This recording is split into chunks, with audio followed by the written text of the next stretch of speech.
আয়াত 12 ألا إنهم هم المفسدون ولكن لا يشعرون অনুবাদ সাবধান এরাই ফাসাদ সৃষ্টিকারী কিন্তু তারা তা বুঝে না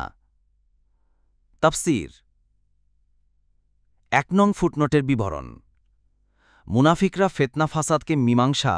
এবং নিজেদেরকে মীমাংসাকারী মনে করে কোরআন পরিষ্কারভাবে বলে দিয়েছে যে ফাসাদ ও মীমাংসা মৌখিক দাবির ওপর নির্ভরশীল নয় অন্যথায় কোনো চোর বা ডাকাতও নিজেকে ফাসাদ সৃষ্টিকারী বলতে রাজি নয় এ ব্যাপারটি একান্তভাবে ব্যক্তি বা ব্যক্তি সমষ্টির আচরণের উপর নির্ভরশীল